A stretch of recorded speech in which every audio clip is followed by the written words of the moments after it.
The Meditations of Emperor Marcus Aurelius Antoninus. Book 1. From my grandfather Verus, I learned to relish the beauty of manners and to restrain all anger. From the fame and character my father obtained modesty and a manly deportment. Of my mother I learned to be religious and liberal, and to guard not only against evil actions, but even against any evil intentions entering my thoughts. To content myself with a spare diet, far different from the softness and luxury so common among the wealthy. Of my great-grandfather, not to frequent public schools and auditories, but to have good and able teachers at home, and for things of this nature, to account no expense too great. He who had the charge of my education taught me not to be fondly attached to any of the contending parties, in the chariot races, or in the combats of the gladiators. He taught me also to endure labor, not to need many things, to serve myself without troubling others, not to intermeddle with the affairs of others, and not to easily admit of accusations against them. Of Diognetus, not to busy myself about vain things, not to credit the great professions of such as pretend to work wonders, or of sorcerers about their charms, and their expelling demons and the like. Not to keep quails, nor to be keen of such things, to allow others all freedom in conversation, and to apply myself heartily to philosophy. Him also I must thank for my hearing first Bacchius, then Tandasis, then Marcianus, that I wrote dialogues in my youth, and took a liking to the philosophers' little couch and skins, and such other things, which by the Grecian discipline belong to that profession. To Rusticus I owe my first apprehensions that my temper needed redress and cure, and that I did not fall into the ambition of the common sophists, either in writing upon the sciences or exhorting men to philosophy by public harangues, as also that I never affected to be admired by ostentation of great patience in an ascetic life, or of activity and application, and that I gave over the study of rhetoric, poetry, and the elegance of language. That I did not affect any airs of grandeur by walking at home in my senatorial robe, or by any such things. I observed also the simplicity of style in his letters, particularly in that which he wrote to my mother from Sinuessa. I learned also from him an easiness and proneness to be reconciled and well pleased again with those who had offended me, as soon as any of them inclined to be reconciled. To read with diligence, not to rest satisfied with a light and superficial knowledge, nor quickly to assent to great talkers. Him also I must thank, that I met with the discourses of Epictetus which he gave me. From Apollonius I learned true liberty and invariable steadfastness, and to regard nothing else, not even in the smallest degree, but right and reason, and always to remain the same man, whether in the sharpest pains or after the loss of a child, or in long diseases. To him I owe my seeing in a living example that it was possible for the same man to be both vehement and remiss as occasion required. I learned of him not to fret when my reasonings were not apprehended. In him I saw an instance of a man who esteemed his excellent skill and ability in teaching others the principles of philosophy, the least of all his endowments. Of him also I learned how to receive from friends what are thought favors, so as neither to be on that account subjected to them, nor yet seem insensible and ungrateful. From Sextus a pattern of a benign temper, and of a family governed with true paternal affection, and a steadfast purpose of living according to nature. To be grave and venerable without affection. To observe sagaciously the several dispositions and inclinations of my friends, not to be offended with the ignorant, or with those who follow the vulgar opinions without examination. His conversation was an example, how a man may accommodate himself to all men and companies, for though his company was sweeter and more pleasing than any sort of flattery, yet he was at the same time highly respected and reverenced. No man was ever more happy than he in comprehending, finding out, and arranging in exact order the great maxims necessary for the conduct of life.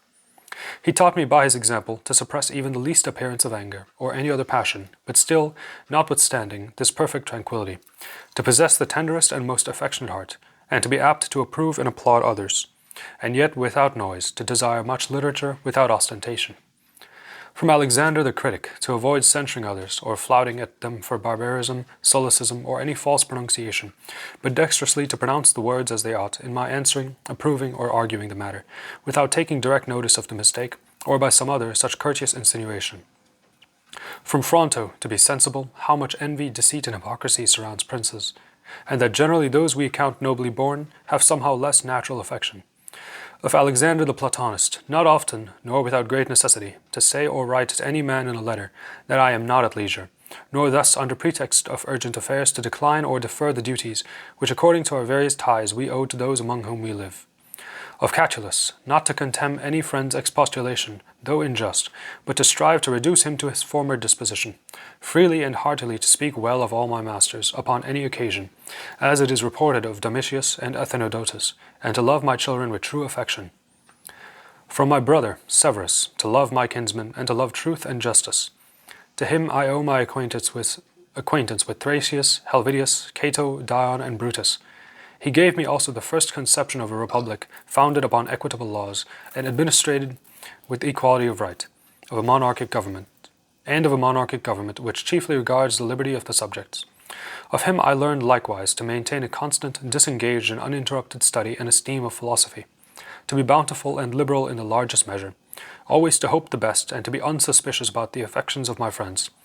I observed in him a candid openness in declaring what he disliked in the conduct of others, and that his friends might easily see, without the trouble of conjectures, what he liked or disliked. So open and plain was his behaviour.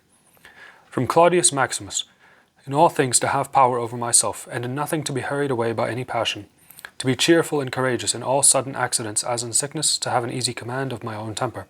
to maintain a kind, sweet, and yet grave deportment, to execute my designs vigorously without fretting. Whatever he said, all men believed. He spake as he thought, and that whatever he did, it was with a good intent.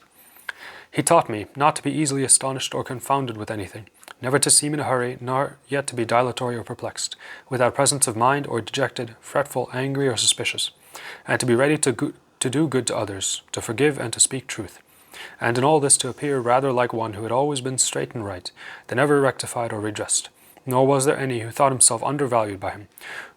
or who could find in his heart to think himself a better man than him. Nor did he ever affect the praise of being witty. From my father I learned meekness and constancy, without wavering in those things, which after a due examination and deliberation were determined. To be little solicitous about the common honours, patience of labour and assiduity, and readiness to hear any man who offered anything tending to the common good, and inflexible justice toward all men,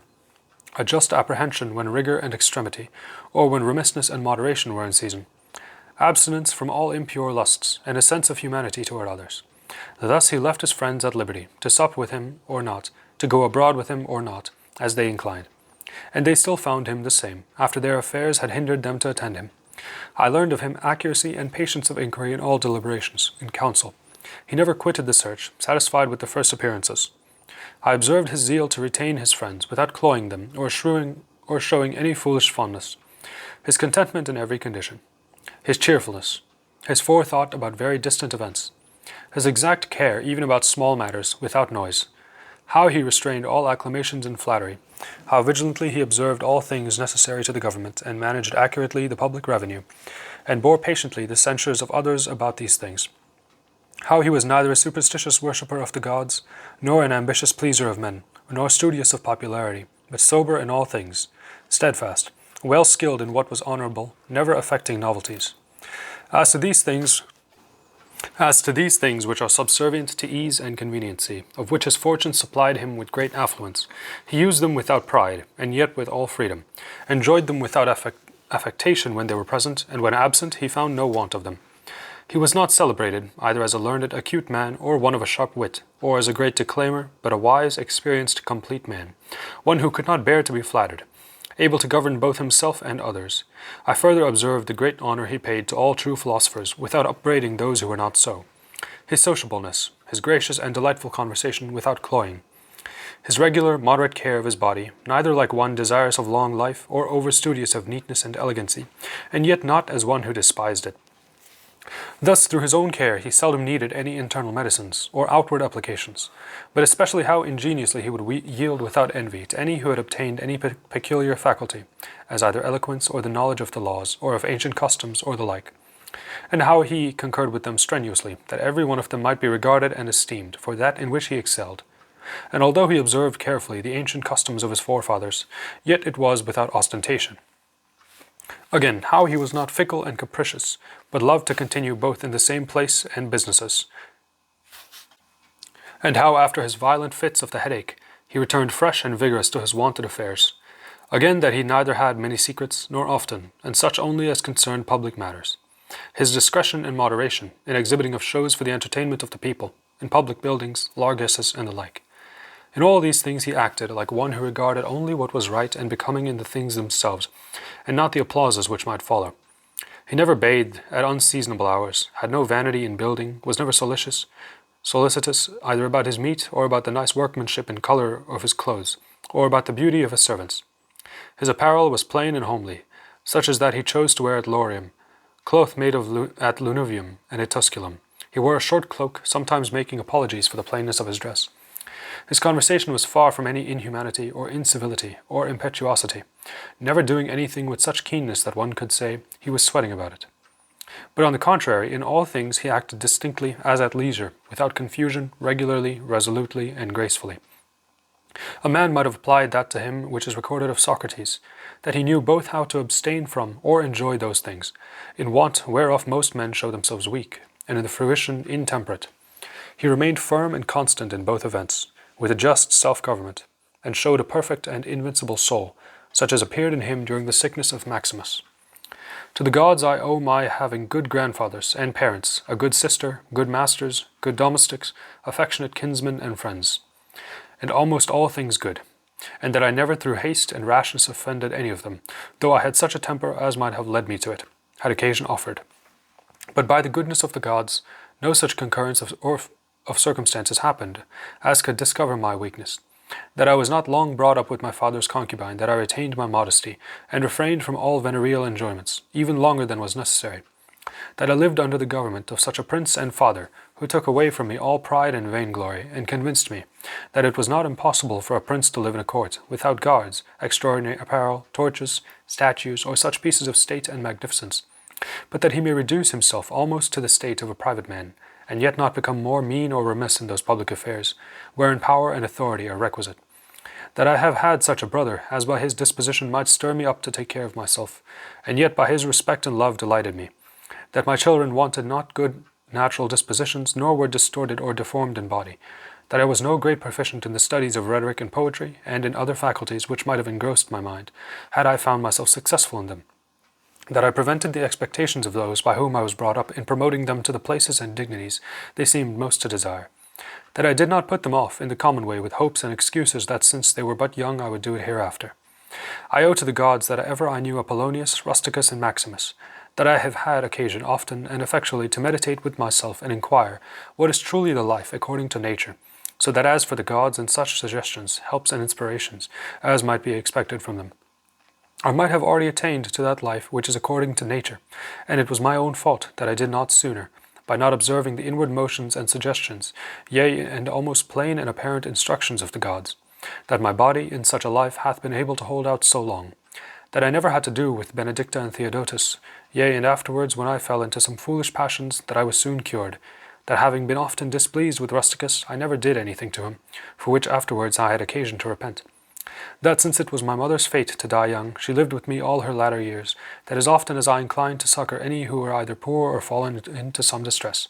I was never answered by the managers of my revenues that there was not ready money enough to do it, and that I myself never had occasion for the like succor from any other.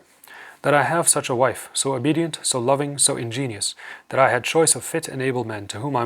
might commit the education of my children, that by dreams I have received divine aid. As for other things, so in particular how I might stay my spitting of blood and cure my vertigo, which happened successfully to me at Cajeta, and that when I first applied myself to philosophy I did not fall into the hands of some sophists, nor spent my time in reading many volumes, nor embarrassed myself in the solution of sophisms, nor dwelt upon the study of the meteors. All these things could not have thus concurred without the assistance of the gods and fortune. These things in the country of the Quadi near Granua. End of the Meditations of Emperor Marcus Aurelius Antoninus, Book 1.